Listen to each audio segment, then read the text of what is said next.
Live from the heart of SEC country, this is your daily fix of grit, guts, and gridiron glory. Welcome to the Deep South College Football Show. Owens, here he goes! Georgia retakes the lead! Breaking down the biggest matchups, the boldest takes, and the deepest rivalries in college football on Tide 100.9 and 1230 AM WTBC. Intercepted! They confused him! Xavier Brown headed the other way! Touchdown Tide! From Fayetteville to Gainesville, from the Grove to Toomer's Corner, it's SEC football. Chambers delivers! Touchdown! Now, here's your award-winning host, Wyatt Fulton. Ladies and gentlemen, you could not be more pumped than what I am right now. And I guarantee you Whitman Clark is just about as excited as I am when you look at this right here, considering that it is a Thursday with college football games coming up on Saturday. Gentlemen, do we know what this means? It's the day before the day. It's December 23rd. Quite frankly, I think Thursday has a underrated argument to be up there with Friday and Saturday as the top dogs of the day in a week. Especially during football season. Because you can't pick games on Tuesday. No. And you can't pick games on Monday. No. But you can sure as hell pick them on Thursday. And you damn right. We're going to pick games here today, looking at week 0 here of the college football slate. We've got a lot of great games here on the slate. As you can see right there, we've got them all pulled up here. North Carolina against TCU from Dublin, Ireland. San Jose State going to USC. You've also got NC State going to Virginia. Jacksonville State's going to go to the Fargo Dome, the first game for North Dakota State as an FBS program. Yes, absolutely. Sacramento State in their first FBS game as well against Eastern Michigan. Hawaii's going to go to Stanford. New Mexico State's going to Tallahassee. And then the nightcap, 9 p.m. on Fox, Memphis and UNLV for two teams that I think a lot of people are projecting these two to make the college football playoff as that G6 rep, right? When you look at UNLV, they've got some good players. They've got a good head coach in Dan Mullen. Not to mention that, Memphis, they've got Charles Huff. And I know a lot of people are going to say, well, who the hell's Charles Huff? He used to be an assistant coach at Alabama. Took over for the Marshall Thundering Herd a couple of seasons ago. Spent last season at Southern Miss before moving to Memphis. And Brooks Austin mentioned it yesterday when he joined the program. By the way, if you haven't checked it out, go do so by checking out the YouTube page, the Deep South College Football Show. As of the time of recording, it is the most recent video that we've posted. But obviously, when this goes live, it'll not be the most recent one. But Memphis is one of the haves when it comes to G6 football, right? They're one of the programs that actually are able to go out and compete. Memphis has had some really good moments against some Power 4 schools. So really excited to see what a guy like Charles Huff, who took Marshall to a really good season, revived a Southern Miss football program that was dead in the water. You could not get more dead than what Southern Miss was, and revived them to having a pretty good season last year. Now he's at a program that they've got some money. They've got some halves when you look at what Memphis is able to do at a G6 level. So I don't want to say, super early in the season that this could be a determining factor of who makes the college football playoff as a G6 rep. But it might. It might. You've got 4 programs playing this weekend that I think a lot of people have said, okay, they could be a G6 rep in the college football playoff. It's Jacksonville State. It's North Dakota State. And I know, again, we're based in the South. Whitman, I've probably watched more North Dakota State football than every individual that has been on this show. Maybe not been on this show in terms of guests, but producers, interns, co-hosts. I've watched more G6 football than all of y'all combined. Not G6. I've watched more North Dakota State football than all of y'all combined at this point. But I'm pumped for North Dakota State. This was like the perfect move for them. Now they're going to be playing in the Mountain West. It's going to be a lot of fun this season. Same conference as UNLV. They play each other later in this season. And what's probably going to determine who hosts the Mountain West Conference Championship. Because you got to think, right? A lot of those Mountain West teams are now sitting in the Pac-12. Boise State, the team that it was just, all right, yep, we're going to pencil in Boise State as the Mountain West winner and the college football playoff rep. Well, now hang on. Boise State's now in the Pac-12, whatever's left of that conference. So really, really excited to see some new life in the Mountain West Conference here. And I know I've lost damn near every listener in Tuscaloosa by talking a little bit too long about Mountain West football, but it's fun. There's football to be played this weekend. And Whitman, I could not be more excited about that sentence. Let's just get right into it, man. Let's start picking some games. Well, hang on. We ain't got that many games that we got to pick. So, I was trying to let the anticipation build a little bit. I was trying to build the anticipation, but nah, screw it. You said it. Let's go right into picking these games here. North Carolina versus TCU in Dublin, Ireland to kick off the season at 11 a.m. on ESPN, also on Disney+. The over-under is set at 47.5. TCU is a 9.5-point favorite. Now, let's add a little bit of context to this game, right? TCU, they're going to be starting a Harvard transfer at quarterback. So we know, all right, so immediately we know the kid's smart as all get out. He's got it between the ears, and he's going to be able to dissect a lot of stuff at the line of scrimmage. Whereas North Carolina, they're going to be down their defensive coordinator, Steve Belichick. Yes, the son of Bill Belichick, the head coach. Little Bill, yeah. He's going to be not with the team. He's not with the team due to, I believe Pete Nako said, personal reasons. He is not currently with the team. So new defensive coordinator. By the way, do we know who the starting quarterback is at UNC? We do. I do. We do, but I don't. Billy Edwards Jr., who spent a lot of time at Maryland, and if that name sounds somewhat familiar, it should, because he played at Wisconsin the last 2 seasons. So if you're based in Tuscaloosa and that name sounds kind of familiar, it should. He's played at Wisconsin the last couple of seasons, and Alabama's played Wisconsin each of the last 2 seasons here. So we've seen a little bit of action from Billy Edwards Jr. here. And then again, TCU starting quarterback here, Jaden Craig, who is, hang on, let me pull up his stats here.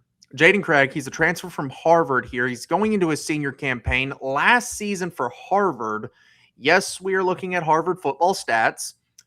He completed 61.5% of his passes for 2,869 yards, 25 touchdowns, and 7 interceptions. The 6'3", 225-pound senior from Montclair, New Jersey, is going to get the starting nod here for the TCU Horned Frogs in this matchup here. And this Dublin game, right? When we've had this Dublin game for what, 2 seasons now? 2 years ago, it was Georgia Tech and Florida State. Last season, it was Farmageddon between Kansas State and Iowa State. And Whitman, I know it's a small sample size, but the biggest thing that I've picked up from these last 2 games here in Dublin, Ireland, is that it is just disgustingly sloppy football. Everybody's getting used to the, revamping for the season, and it is some of the ugliest football I've ever seen. Not to mention they're trying to revamp themselves on what is almost certainly going to be a wet playing surface. I mean, we know that, well, we don't really know it firsthand. It's been wet each of the last 2 years. Yeah, I mean, you want to equate the England, Ireland weather. Think of the Pacific Northwest if you're trying to relate it to college football. It'd be like if Oregon was trying to break out a brand new everything in week 0 in a Pacific Northwest rainstorm. That's what it's probably going to be in Dublin this weekend. It has made for sloppy football these last 2 years, but it has made for 2 great games. Phenomenal games. Because and so this is at 11 a.m. Central Time here. Do we know what the time difference is? Like what time it would be kicking off in Dublin? 5 or 6 hours, I want to believe. I'm taking that from some friends I have around campus that have done study abroad. You want to text them, and the first question you ask when somebody goes over there is, "Oh, what time is it?" Yeah, what time is it over there? I think we're sitting 5-6 hours behind. 5 if you're on the East Coast, 6 if you're in God's time zone, as you like to refer it as. So I'm thinking 4 somewhere p.m. between 4 to 6 p.m. local time in Dublin. 4 to 6 p.m. local time in Dublin. So, again, we've mentioned that it might be wet going into that game in Dublin, Ireland there. Whitman, I want to read you the forecast for Dublin, Ireland over the next 2 days, including today. As of today, okay, it is currently 7:13 p.m. in Dublin, Ireland. So, 6 hours.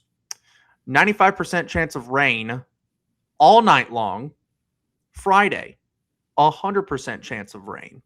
Saturday, 95% chance of rain. It does not get lower than 60% chance of rain until 4 p.m. on game day in Dublin, Ireland. You know what this sounds like to me? We need to start sending service academies to play this international game. One, Please. because they run the ball and that works in that sloppy weather. And two, who has a greater history of sticking service members where really nobody wants them than the U.S. government? That's an accurate statement.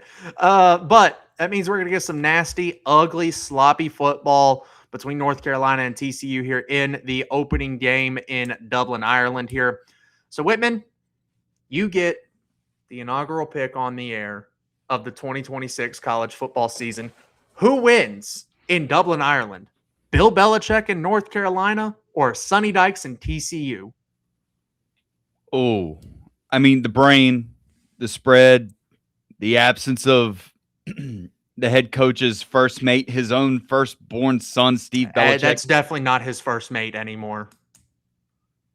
Second, third, maybe. I don't know. It'd be second at this point. Jordan, maybe Bill called him the first mate, and Jordan Hudson said, "Yeah, nope, you got to go." Will she be calling the defense this Saturday? I want to find that out. But as for my game pick, college, the ball bounces weird. A football bounce is weird. It bounces even weirder with the white paint on it, which you don't get in the NFL. College footballs bounce a little weirder than pro footballs. Weird things happen in this sport.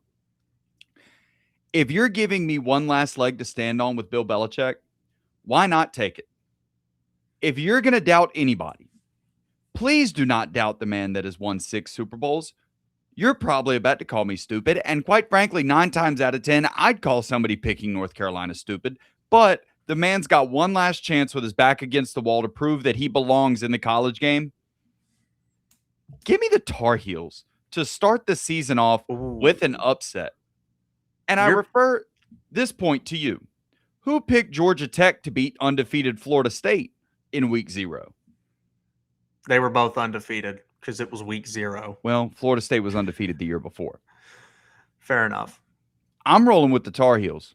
And if I'm wrong, I'm okay. That's just 0-1. But I feel like in order to keep up with you, Wyatt, I need a splash play early. We need to go flea flicker, first play from scrimmage, double reverse, maybe let the tight end throw a pass. Yeah.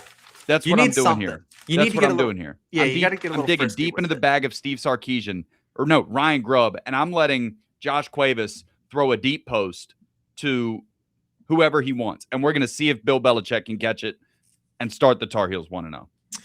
Going back over last season's records here, we'll do this in terms of winning percentage because we did not all pick the same number of games. I think me and Chase got week 1, and then Chase kept going, and then you and Ryan jumped in week 2, and then Jackson hopped in midway through. Jackson jumped in midway through the season. So we determined the winner based off of winning percentage here. Last place was Jackson at 64.29%. Next was Ryan, our good friend, who's also going to be participating in our Pick'em challenges this season. His work schedule doesn't always allow him to be off on Thursdays, but when he's on Thursdays, he'll pick his games live. Otherwise, I'll just take his picks and I'll kind of record his stats here. I'll show everybody the picks at the end of the show, so that way everybody knows I'm not BSing you. But next was Ryan at 66.5%. Whitman, you came in third at 68.5%. For the record, you picked 4 more correct games than Ryan, and that's what got you third place. So you got a nice little bronze medal. And by bronze medal, I mean you got third place. Verbal bronze medal. That's what you got here. Chase came in second at 69.63%. And I was the only one sitting at above 70% at 71.76%. That changes this year. Let that be known. I will not be scared to pick Indiana over Oregon like I was last year. This is also including me picking, me changing my Red River pick on Friday night. Just think, dude, you went 71% on the year and picked Arkansas 9 times. Okay, so exactly how many losses did I have last season? Again, we do things real around here. I got a notebook that I've been using since last season. So we do things with some, pen and paper around the program here. Looking at last year's picks here, I had 61 losses that I picked. 61 losses that I picked. 9 of those were freaking Arkansas. Ooh, that's I like could've- that's like talking about Alabama. It's like they went 10-2 and couldn't run the ball. Yeah. It's like you picked it a 71% clip and picked Arkansas like every week. And picked Arkansas 9 flipping times and changed my Red River prediction. That was dumb. And even got slapped with some random upsets of, Indiana over Ohio State in the Big Ten championship game. Right? Got slapped with a random upset of Florida over Texas. Like I got hit with some weird ones last year. So 61 losses, 9 of those being Arkansas. The Razorbacks cannot hurt me this season. It's going to be a new team. Stay away. It's going to be a new team that's going to hurt me this year. But you're taking Bill Belichick in North Carolina. I don't hate the prediction, but I think when it comes to sloppy football, that does not favor what Bill Belichick likes to do. And I really do think that, like, Sonny Dykes has also got his back against the wall. He was in the national championship game just a couple of seasons ago and got his butt handed to him by Georgia. Georgia's eating hot wings on the sideline in the second quarter of that football game. So he's also got his back against the wall. And knowing absolutely nothing about either of these teams, give me Jaden Craig and TCU to win this football game. I also think that spread, I would take the under. We don't have a gambling sponsorship. I have placed a parlay on week 0 because, putting my money where my mouth is now. But I would take the under in this game because it's week 1, because it's raining, or week 0, because it's raining. It's going to be disgusting, sloppy football. I'm going to take the under, and I'm going to take TCU to win this ball game here. And the Horned Frogs. So for the record, the ACC and the Big 12 are both have won a game in this opening kickoff, but that's because 2 ACC teams played in it 2 years ago and 2 Big 12 teams played in it a year ago or 2 years ago, and then 2 Big 12 teams played in it a season ago. So you mentioned my bronze medal. Should we just start making this like the ACC Big 12 challenge, and like the winner of this every year gets 6 days of being the 3rd best conference in the country? Yes, I love that plan. And it's like all of us Big 10 and SEC fans can just like stand around the ring. It's like watching 2 little kids fight. It's like, I got $5 on little Charlie, and you're like, no, I've got $5 on little Teddy. Yeah, and we're just going to see who wins. It's like, I shouldn't be betting on this. I shouldn't be watching this, but I'm going to, because I don't know. I can't look away. So, all right. That took us 21 minutes to pick one game. We're not going to go 21 minutes for every other game here. And we're going to do something a little bit different here, right? Because San Jose State and USC, shocker, USC is going to win the football game. So, as an added bonus, for some of these games that are just like nasty spreads, USC 38.5, Florida State 31.5, we're going to pick if they cover the spread too. And that'll also count towards our record prediction. So be thinking about those backdoor covers, because good teams win, but great teams cover. We'll take our first time out here on the Deep South College Football Show on Tide 100.9 and 1230 AM WTBC.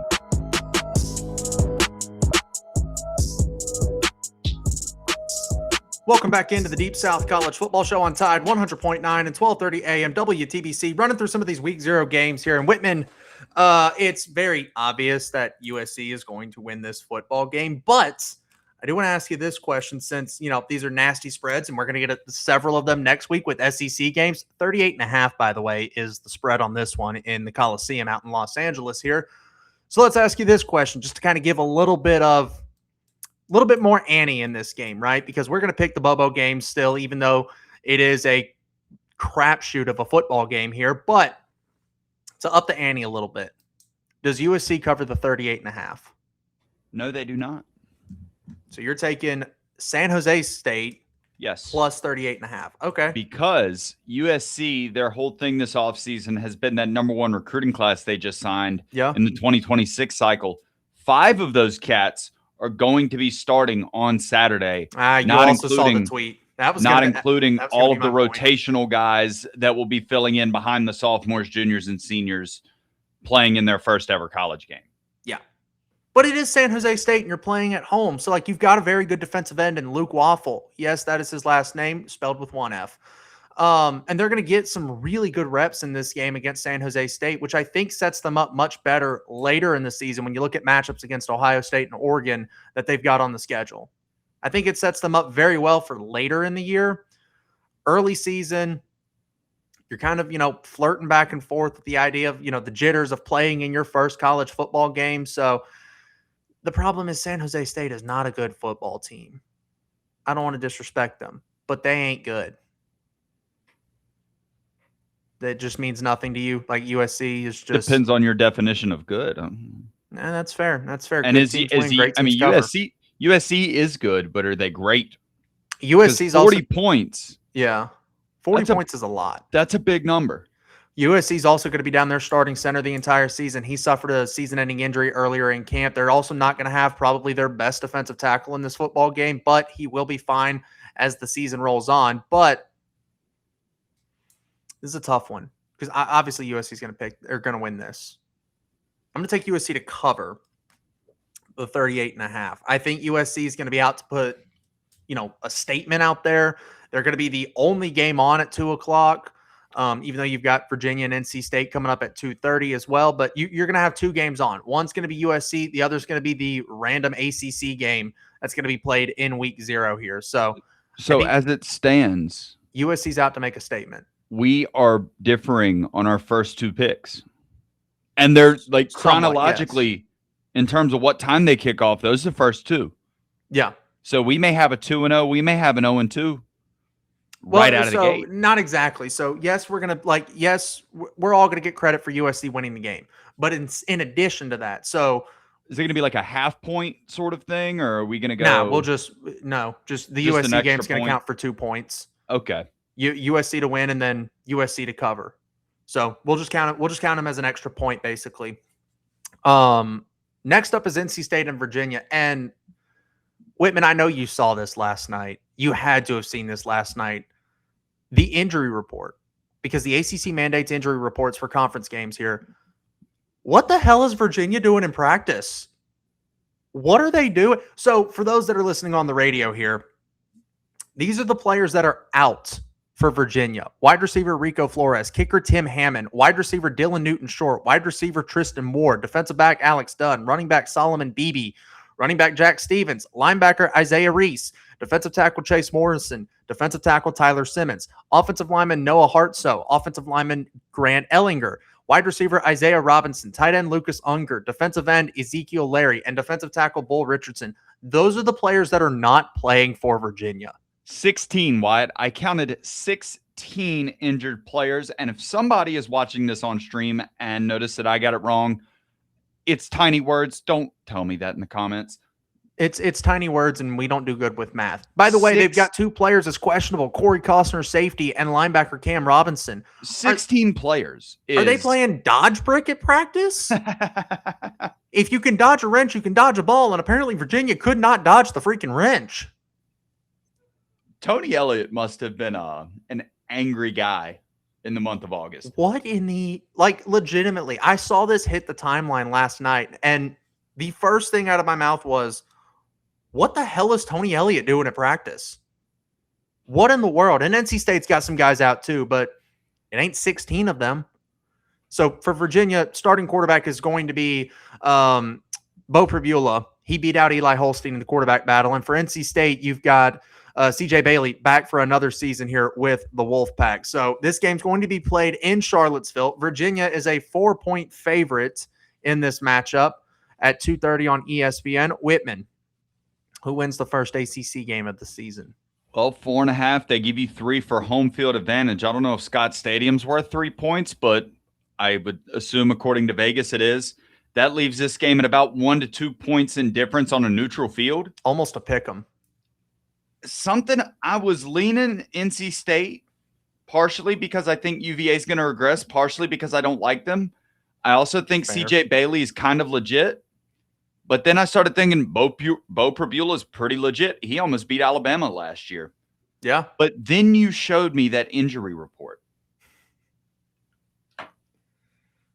I'm going with the Wolfpack. You're taking NC State in this matchup here. I have no idea if any of these guys were starters for UVA, for Virginia in this matchup. But I look at 16 guys and I go, okay, bare minimum, there's somebody on that injury report that you were expecting to take meaningful snaps in this football game, whether it be a starter or whether it be a rotational basis. Yep. Go back. Let's go back and look at this here, right? You have 4 wide receivers injured. Okay. One of them had to take a rep with the ones. Somebody was taking reps with the ones. And Either that or we're just hazing the freshmen. Yeah. And then the defensive line, you've got 1, 2, 3, 4 defensive linemen injured that again just aren't going to play.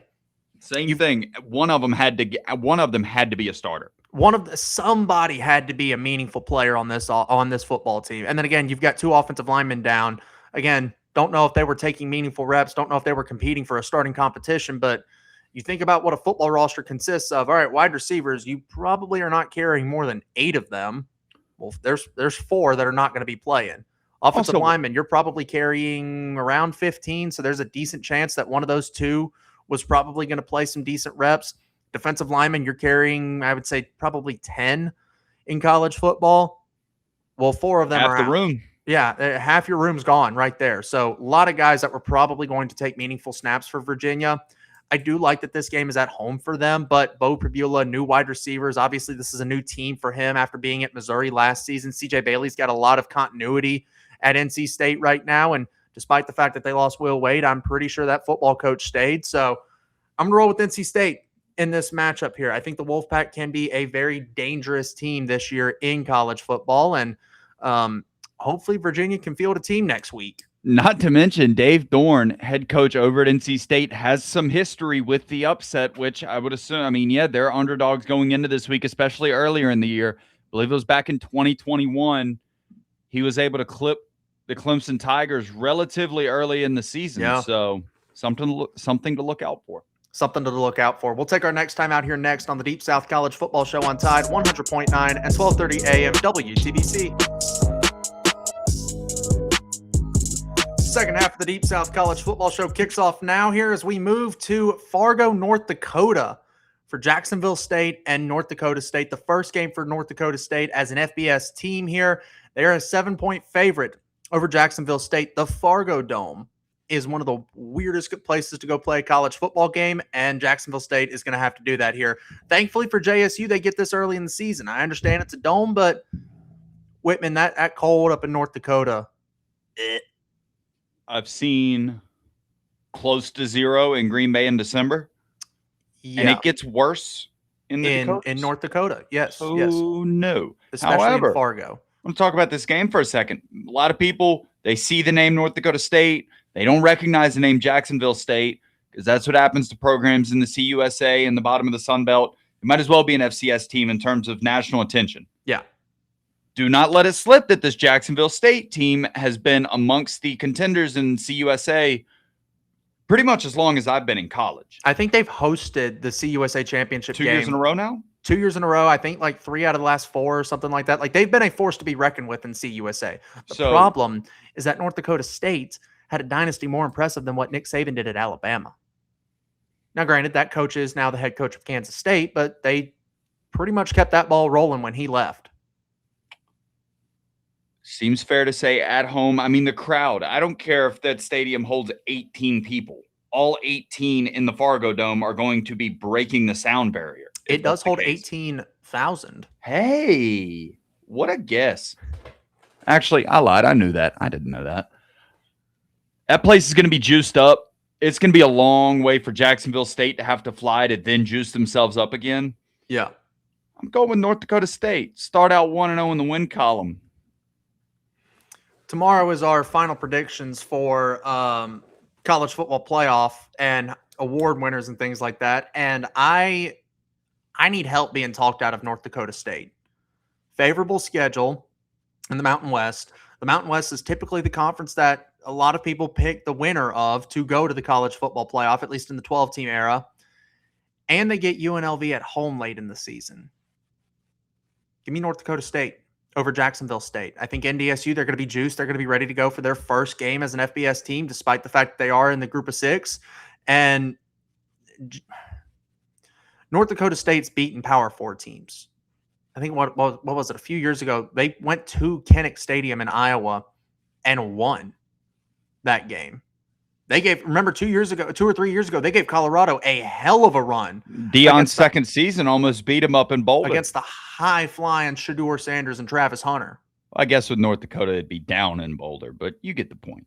Yes, up for us. But Sacramento State's going to be going to Eastern Michigan. Not going to try and pronounce that city name, but EMU's a 9.5-point favorite. Whitman, who gets the job done there? Sacramento State's first game as an FBS team as well, but theirs is on the road. NDSU gets them in Fargo. We'll go with Eastern Michigan. Sacramento State's sort of like the Grand Canyon University of college football. Nobody really knows are they is that place actually real? Yeah. Like we're gonna have to wait. We're gonna have to wait until Saturday to make sure that Sacramento State is not what were they called, Wyatt? The high school team. Yes. I know exactly what you're talking about. Was it Bishop Gorman? No, Bishop Sycamore. Bishop Gorman's a powerhouse. Yeah, Bishop Sycamore. I want to make sure that Sacramento State is not the Bishop Sycamore of the FBS. I need to see them actually play a football game to make sure that that institution exists. However, that football game, they probably will not win. I will move to now 5-0 on the day and roll with Eastern Michigan. I'm also going to take Eastern Michigan in that matchup there. Hawaii, and if Mike Leach was the inventor of the air raid, I don't even know how I would describe. Okay, Alexander Graham Bell invented the telephone, right? Steve Jobs then took it way too far. If Mike Leach is the inventor of the air, if Mike Leach is Alexander Graham Bell, then Hawaii's head coach is Steve Jobs, because this is a hyper air raid offense here. This is they refuse to run the football. I don't even think they've got plays in their playbook under center. They run everything out of the gun and out of the shotgun. So Hawaii's going to take their hyper air raid offense. They're going to go to Stanford, whose new starting quarterback is Davis Warren, the former Michigan kid. This game's going to be at 6 p.m. on the ACC network in Stanford, California. The Cardinal is a 4-point favorite. Cardinal. It is the Stanford Cardinal, not Cardinals like Louisville. Cardinal, singular. So Stanford is a 4-point favorite here over Hawaii in this matchup. Whitman, can Stanford get things rocking and rolling with their new quarterback, or does Hawaii take their hyper air raid offense and just are we launching bombs in Stanford, California if you're Hawaii? Well, if you want to take down an air raid offense like that, you got to take the wind out of their sails. The best way to do that is to not let them hold on to the football. Ground and pound. The teams that best hold on to the football possess game managing quarterbacks. If I ordered a game manager on Amazon and Davis Warren in a Michigan jersey didn't show up, I'd send it back and get a refund. He found a way to beat Ohio State. That is the most game managerist game manager that ever did game manager. The State Bird of Virginia will get their first win of the season in California. You're rolling with Stanford. The Andrew Luck era in 2026 starts 1-0. You know he's not the coach, right? He's the general manager. Yes, but the Courtney Morgan era here in Tuscaloosa has flourished. It has. See, I really like Hawaii's offensive system. It's a fun team to pick. It's a very fun team. Also, fun fact, this will be both of these teams' first, or at least Stanford's first of 13 games this year. Yes, because it will be. San Jose State also plays 13. The NCAA came out with a rule that any team that plays Hawaii or that has to go to Hawaii gets a 13th game in the season to offset the travel costs that come with going to Hawaii. You're welcome for your fact of the day. And I do like that. I'm also going to roll with Stanford here. I think, you've got a quarterback like Andrew Luck and what he was. Yes, he's the general manager. I've seen clips of him out at practice working with the quarterbacks, and I think if you've got a guy like Andrew Luck as a resource for that program, you absolutely take it and use it. And yes, Davis Warren might be the purest definition of a game manager. Like Whitman said, you order a game manager off Amazon and Davis Warren shows up, 5-star review. That I got my money's worth out of that guy, or out of that order. Like maybe one of the more underrated jokes in my repertoire is the Amazon one. If I order blank on Amazon and blank doesn't show up, I'm returning blank to get my money back. It works in so many different ways. Wyatt, just throw it into your playbook. You will thank me later. I'm going to throw that in the playbook. I'm going to throw that in the playbook here today. It's in the playbook today. All right. And I'm going to have that. Maybe a little install tonight. Little install tonight. Going to have the coach's wristband on tonight. Use tomorrow, it in a conversation with the wife tonight. Get a feel for it. Yeah. Yeah, we'll run it in practice tonight, and we'll see how it works in a game situation tomorrow or throughout next week here, as we talk some more college football. But no, I like Hawaii's offense a lot. They're very fun to play, they're very fun to play, as and to watch. But I think, like you mentioned, you take the wind out of the sails. You need a game managing quarterback. Stanford's got a pretty good running back, who I thought was the son of Chris Davis. He is not. He's just another guy named Chris Davis Jr. from Picayune, Mississippi. Whitman, do you know anything about Picayune high school football? I know one of the coaches over there. No, Wyatt, I can't say that I do. That is one of the more physical teams in the state of Mississippi. They love to run the football. They get physical, they get down, they get dirty, they drag you into the mud, and then they, shove a mud pie down your throat while they've got you wrapped up down there in the mud in Picayune, Mississippi. That's where that running back went and played high school football. The only non-FBS level football that I'm familiar with in that state would be over in Scuba, Mississippi, under the tutelage of head coach Buddy Stevens. That's fair. That's fair. Picayune's a very physical football program, though. Nolan Wilson, Alabama's defensive end, went there, and so that's how I kind of grew to know one of the coaches there, was following his recruitment along. But one of their running backs plays at Stanford. You stick that thing in his gut 30 times. Hold that football, play ball control offense. Brooks Austin said it yesterday. You now win in college football with explosive plays, but you see certain programs start to, still play that kind of ball control style of game, and it works for them. I think if Stanford tries it against Hawaii, I think it could work out very well for the Cardinals. So give me Stanford in this matchup here. We'll wrap up the loose ends with our last two games next, right here on the Deep South College Football Show on Tide 100.9 and 1230 AM WTBC.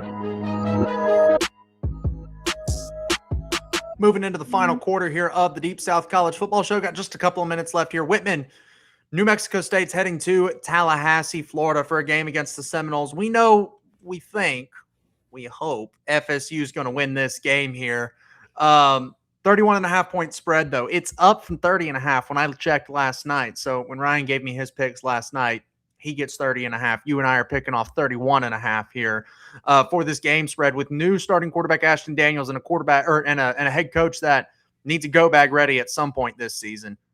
Does Florida State, who needs to make a statement, they're one of two games that are going to, two games that are going to be on actual television. If you've got ESPN Plus, one of three games that are going to be on at 6 p.m. But does Ashton Daniels, Mike Norvell, and the Florida State crew cover the spread against New Mexico State, traveling multiple time zones the other direction? I mean, to be fair, I think there's a case to be made that the greatest hypothetical college football game of all time is 2019 LSU versus Week 1 Mike Norvell, Florida State.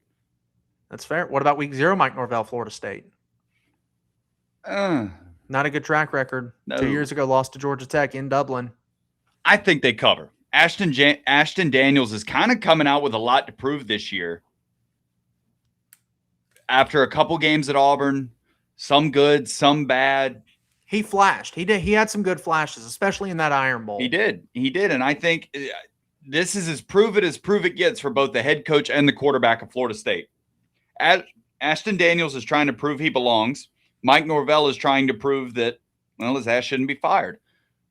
Fair enough. I think Florida State will cover. At home, the war chant, Chief Osceola, he'll get the boys fired up. They'll come out and win a big game Week 0. I like it. I like it a lot there. Yeah, I'm also taking Florida State to handle business here. Again, they're going to be one of a few games on. Mike Norvell's kind of trying to prove that he still is deserving of being the Florida State head coach here. I'm going to take them to cover 31.5. Ryan got 30.5 when he gave me his picks last night here. Memphis is heading to UNLV for a 9 p.m. Central Time kick on Fox. UNLV, a 4.5 point favorite at home. We do not know the starting quarterback for either team here. UNLV is probably going to UNLV head coach Dan Mullen has said they're going to play multiple quarterbacks here. They're going to play both Alex Orji, yes, that's his last name, and Jackson Arnold, the former Auburn and Oklahoma quarterback. Whereas Memphis, they've got Aaron Nolan competing for that quarterback job right now, I believe, but he seems to be trailing in that job at the current moment. Memphis going 2 time zones the other direction to Las Vegas. Whitman, UNLV 4.5 point favorite here. You get 3 for being a home team. So on a neutral site, this is 1.5 points.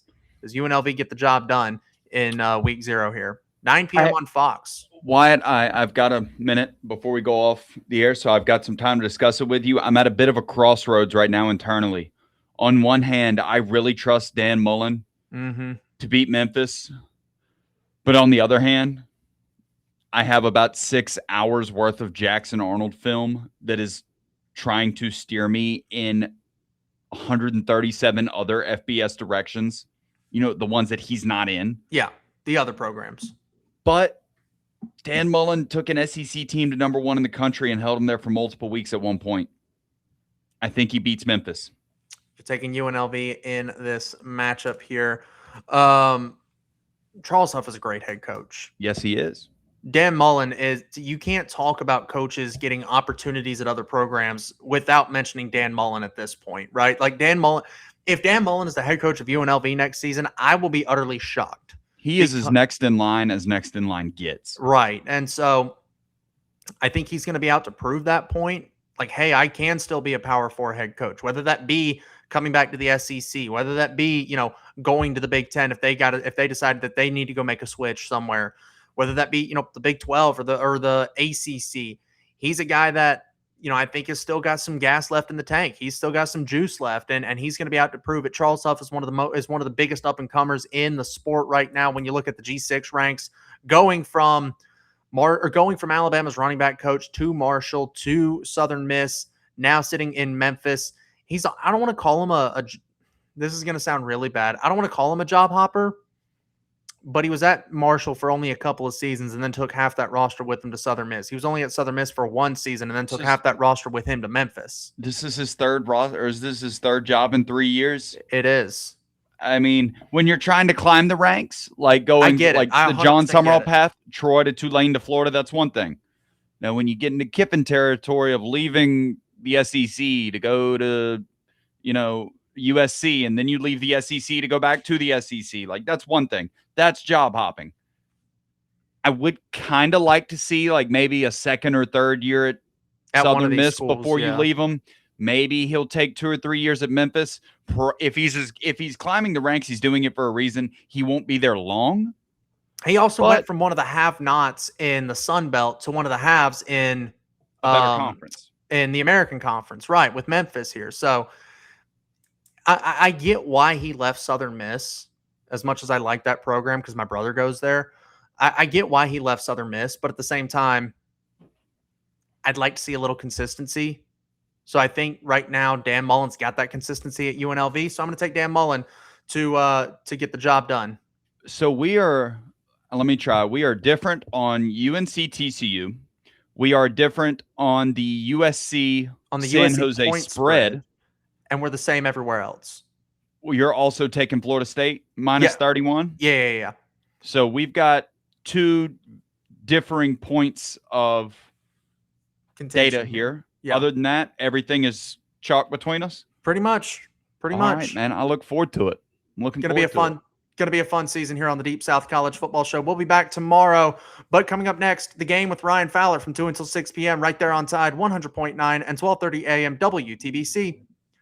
That'll do it for us today on YouTube as well. Big thanks to Whitman for hanging out with us there on the YouTube side of things in the Tide 100.9 studios. We'll be back tomorrow with our final predictions for the college football playoff and awards here. Until then, my name is Wyatt Fulton. For everybody here at the Deep South College Football Show, stay safe and God bless.